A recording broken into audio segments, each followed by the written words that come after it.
our newest, latest artist under Star Music International, our international label under Star Music. Of course, sobra kaming proud kay Jayda kasi she's not just a singer but she's a producer, songwriter, and this particular project na binubuo namin, itong EP ni Jayda na In My Room, lahat ng songs sinulat ni Jayda, all original songs, co-produced by her, and syempre, kinanta niya rin na napakaganda. Her voice is exceptional. She's a very exceptional singer. And she's gonna talk to us about sa process niya ng pagsusulat ng kanta and the production process. So, later then, ipipreview natin yung music video ng first single niya, yung Text. So, it's the first single from the upcoming EP of 5 songs na all performed, written and co-produced by Jayda. So, ladies and gentlemen, we're very proud to present to you our newest prodigy artist, Jayda. Hi guys, thank you so much for coming. Okay, Jayda, can you talk about your first single, Text? Okay, so basically, like Kuya Jonathan said, In My Room is a concept album, and I came up with the title because I produce and wrote a lot of the music in my room, and I have fun fact is I have a studio in my room, and that's where I created a lot of the EP, and I felt like I wanted to call it In My Room because not only because I did it in my room, but because I felt like it was the kind of vibe and the relationship I wanted to create with my listeners, because a room is a very personal space, and that's the kind of like I said, the kind of vibe that I wanted to create with my listeners, like something really personal, and I'm letting them into my own perspective and space. So yeah, and so the first single is called Text. It's a song about what do you call this? How do we say this? It's about when you think you have a connection with someone, but you realize like they kind of leave you hanging there, and it's about being ghosted by someone. Ghosted is like millennial slang for, like I said, when someone, what do you call this? How do I say this? I'm so sorry. Makes that, you think you guys have that connection, but they kind of just leave you hanging there. And I wanted to talk about that in a song, and I felt like because texting is really relevant nowadays, and it's a very universal topic, like you don't really have to speak English to be able to understand. Pag sinabing ghosted, di ba ghosted na si scene zone lang lahat? Yeah, scene zone na parang biglang iniwan ka na lang, gano'n. Parang feeling ko kasi parang maraming makaka-relate dyan, and people of my generation, I feel like I said, it's very relevant nowadays, so I wanted to write about that. And I felt like the reason why we chose that as the first single was because I felt like it represented me as an artist, and it was a perfect kind of introduction into the EP. And it's pop, and I am a pop artist, and it really showcases that. And it also showcases me as a lyricist and me as a songwriter. Okay, let's introduce your video now. Yeah. JP? Thank you. Yes, the song is written, interpreted, and co-produced by Jayda, and we're very proud of this project. Okay, so kung may questions kayo about the single and Jayda, Feel free to ask. okay, feel free to How old ask. are you now? 14. I'm 14. Where do you get your inspiration? Where do Despite I- that you are not yet in love, di ba? Hindi naman po, hindi pa po. My inspiration, I guess, are you talking about this one in particular? In particular song, this particular song. Sa song na Do you to. experience this one? Fiction daw ba to?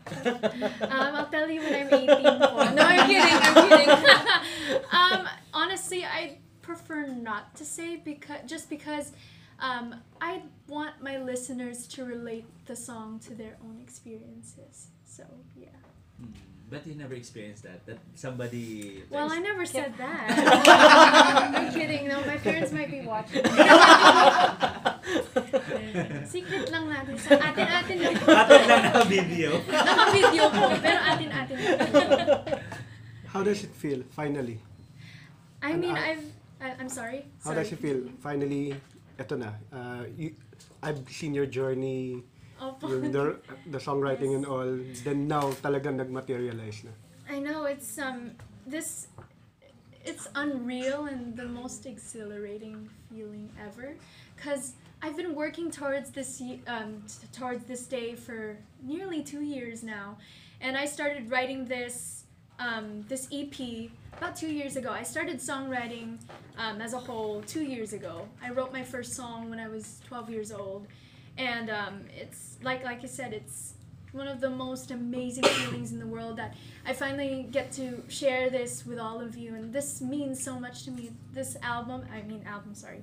EP is super personal to me, and being able to share it with you guys is just, it's like a dream come true for me. So. You have an archive of so many songs already, right? Yeah, I do. So, like, how many from that songs are going to be recorded? On the EP?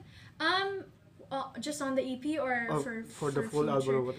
Well, kasi I've written a lot of songs. I've written enough to actually make an album, but I personally, we made this decision to start off with an EP because I wanted to put the songs that I wrote as a 12 and 13-year-old in one album, and I wanted to separate that from my songs that I've written as a 14-year-old going on 15-year-old now, because I felt like as a songwriter, my style has been changing and it's been evolving. So I think, but hopefully, for future releases, I'm gonna be putting out some more. And of course, meron akong mga baon na kanta, and I hope to share that with you guys really soon. Is this single part of your old recording, or? I'm sorry? Part of the first few songs that she actually part wrote. of the first few songs. Like, I wrote text back in 2 years ago? 2 years ago. Sabi ko nga parang, so ibig sabihin 12 years old na, I di ba? was freshly 13 actually. So sabi ko parang hindi sinulat ng 12 years old. Nung una actually, we met almost 2 years ago, no? Yeah. Almost 2 years ago. Kasi syempre an artist, talagang hindi maaalis yung pagka-overprotective sa work. Lalo na si Jayda is a very young, passionate artist. And I've been convincing her to release the songs na sabi ko, Jayda, kung nakakasulat ka ng ganito kagandang kanta at 12, sabi ko, for sure yung masusulat mo pagdating mo ng 15, 17, mas maganda pa kasi sobrang blown away ako sa quality ng songwriting, yung craftsmanship ni Jayda at that age.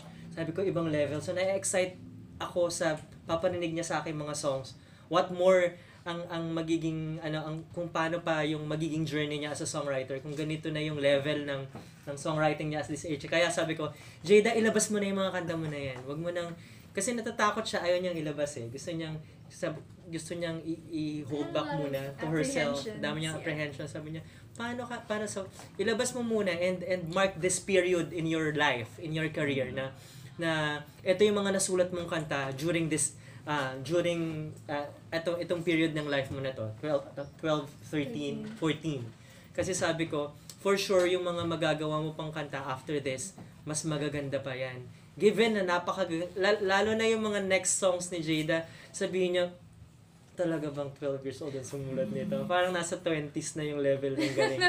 How many songs na yun? 5 songs yung ilalabas. 5 songs. So finally, after several meetings, with Jayda, na-convince ko siya. Syempre, ang hirap din naman ng artist na ilalabas mo, para mo siyang ninakawan ng kayamanan, di ba? Ng creative wealth. Kung against sa kanya na ilabas yung mga songs. So finally, Jayda decided to release this EP in my room na ma-showcase niya to the world, to the audience, yung expression niya as that 13-year-old kid inside her room. So, ayun yung mga songs na lumabas, and very talagang gagawin lang ng isang child prodigy na tulad ni Jayda. Pag narinig niyo yung 5 songs, 5 lang ba yun or marami pang mga hindi pa inilalabas? 5 lang talagang ilalabas? Meron siyang mga iba pang songs na I'm convincing her to put out. Like sabi niya, it's too bubblegum for her, pero sabi ko, I like it, it's very commercial. Ayaw niyang ilabas. Pero I'm gonna convince her to release it. Marami mga songs. We're still debating over that. Pero Jayda, how many songs do you write already? Since 12 or since? Honestly, I've lost count. I have enough to make an album, more than enough to make an album, definitely. But like I said, we decided to release these 5 songs first because I felt like they represented me during that time in my life from being 12 to 13. So we wanted to put that out first and kind of get it out of the way, and then sort of. Jayda, being the daughter of Ding Dong and Jessa, is there any pressure? I think there is a certain amount of pressure, but I don't like to let it get to me. I mean, it's good that I'm aware of it though, and I'm aware of people's expectations of me, but I feel like I try to use it as motivation for myself to strive to do better, and I'm focusing on honing myself as an artist and staying true to myself. Is there a particular song that you can offer to your parents? Sa ngayon wala pa Wala po pa, eh. okay. Pero siguro darating din po sa punto na makakasulat po ako ng kanta para sa kanila. I'd love Okay. to. Okay. Did your parents already heard the songs na included sa EP? Opo. They have. How did they react? Well, Since they... medyo siya, parang about love life. Kasi parang na-rattle na. No, hindi naman po. Like, you know what? I'm very blessed to have parents who are super understanding, because they're artists themselves, so they completely understand where I'm coming from, and it doesn't really bother them na, although syempre minsan magtatanong yung daddy ko po, sasabihin niya na, anong pinaghuhugutan mo Lalo na yung mga next May songs. pinagdadaanan ka ba? Yung tipong ganun. Pero, what do you call this? They're very supportive, and I'm really blessed to have supportive parents na who are with me every step of the way, and they really are supportive of me staying true to myself as an artist. Yeah. How do you separate yourself as an artist and daughter? Separating myself, honestly, hindi ko po masyadong iniisip na I don't really strive like, oh yeah, I have to separate myself. I mean, because I feel like that'll come eventually. Right now I'm focusing more on establishing myself as an artist, and I guess that's probably how I will separate myself from being just the daughter. Not that there's anything wrong with that per se, but obviously I'd like to make a name for myself, and I'd like to be known for my craft. You mentioned she's also a producer. Mm. Can you elaborate? Paano yung naging process mo sa producer? As a producer, well, kasi I use what do you call this?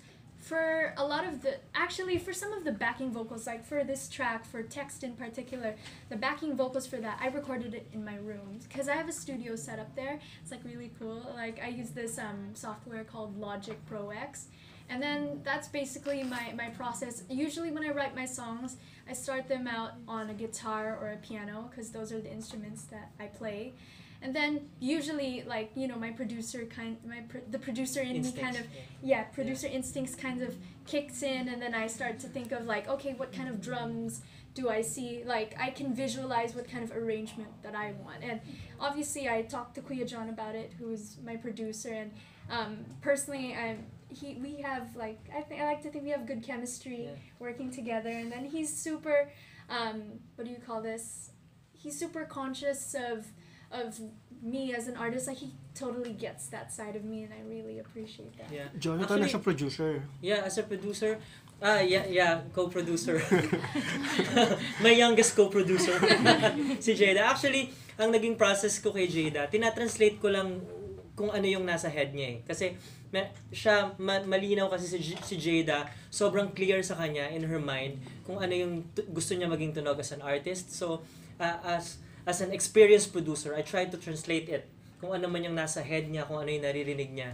And then, ayun yung ina-execute namin sa studio. Kung ano yung magiging final na arrangement, kung ano yung final treatment, the way the mix would sound, ano yung mga idadagdag na instruments, ano yung idadagdag na elements. Pero everything, lahat ng idea na yan na ina-execute ko, nanggagaling pa rin talaga kay Jayda. Siya yung driver, yung creative driver ng buong project. Mas madali ba yung agreement since she's also the producer? Yeah. Or paano na-divide yung producer position yung dalawa? Ako since na Jayda is a very young artist, I'm there to guide her, to mentor her on the process. Pero I make sure na yung concept, yung idea ng song, hindi nawawala, hindi siya lost in translation kung paano ko na-translate yung idea coming from Jayda. So lagi ko naman kina-confirm from her, Jayda, ito ba yung vision mo for the track? Ito ba yung gusto mo talaga mangyari na tunog na sound? So iko-confirm niya lang dun yun with me na yan yung vision ko, yan yun. So that's how our partnership works. Hindi ko dinidictate sa kanya yung sound. Jayda, ito yung sound, ito yung gusto ko mangyari. No, it doesn't work that way. So kinukuha ko, dino-draw out ko yung idea from her and I execute it. How about the parents? May say ba sila sa album or totally hands-off sila? They do definitely have a say. I mean, I value their opinion, and they like to pitch in every now and then because they're artists, and I do value their opinion, like I said. So I guess they have, I like to take their input into factor when making decisions, like both creatively and on in terms of promo decisions and things like that. Yeah, I'd say that they're involved in that way as well. But in terms of the album, may influence ba sila? Or totally ikaw lang Moral talaga? support. Moral support. Actually, there are a couple of tracks that about 2 tracks that I wrote with my dad there. So I guess that's how he was involved, and my mom has her own creative inputs, and I guess that's how they influenced me with that in the album. Jayda, who influences you the most when it comes to your music style or writing style? Siguro as a singer, as a vocalist, siguro si Katy Perry, Christina Aguilera, Perry Edwards of Little Mix, that sort of thing. Gusto ko po talaga yung mga malalaking boses, but I really like that. And as a songwriter, si Taylor Swift and Ed Sheeran are my biggest influences. They really inspired me to start songwriting, and also Tori Kelly, she inspired me to really pick up my guitar again and really hone my skills.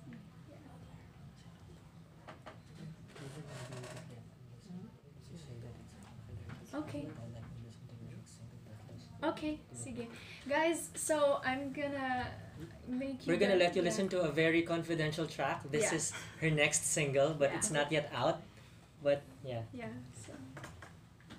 At least you guys can say you heard it first. Yeah, but this... Nauna yung text. Parang mas okay to.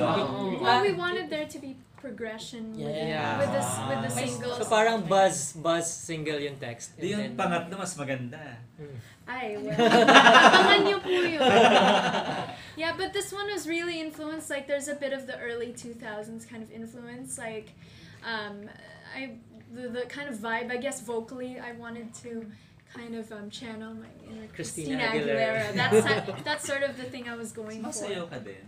Opo, marunong naman po ako gumalaw. So at least ikaw na rin yung sasayaw. Marunong gumalaw. I can move. But I've been training po. That's something that I'd like to improve on, yung dancing.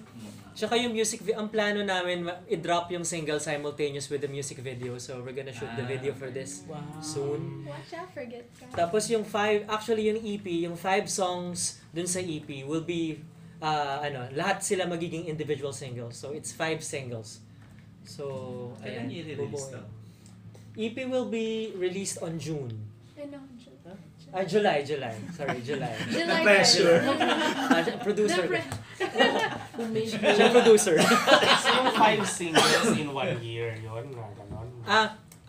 On the 3rd single, yung buong EP na yung magdadrop. Wow. So, pero lahat magkakaroon siya ng single treatment.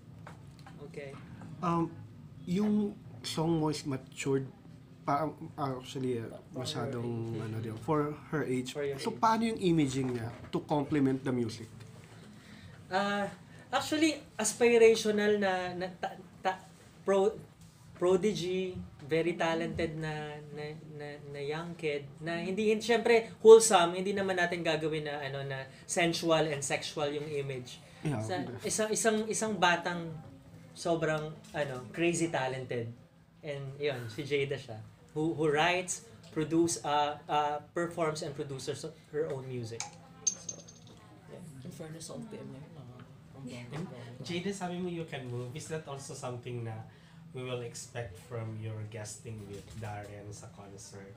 May sayaw? Maybe. I can't really reveal anything yet, pero abangan niyo po yun na yung performance namin dalawa. And how's your friendship? Kasi maraming nagpo-push sa inyo together. Ni After Dan. the performance. Yeah, I've been friends with him for a while now. We met like we officially met like 3 years ago, and then we started talking on social media, and he's just a genuinely good person, and he's like one of my good friends, and yeah. Pero anong tawag dito? Apart dun sa collaboration na nakikita namin sa ASAP or what, pero separately ba, nag-uusap din kayo about creating songs together? Yeah, I mean, I'd be open to that. I'd love to do a song. Tinetext mo daw ba siya? Tinetext mo. Umintriga eh. Not in that way, but yeah, we do text. Not in that way though. Baka kasi si Darren pala. Okay. Sorry, my phone. Okay, thank you very much. Thank you guys so much. I invite everyone. Yeah, invite Yeah.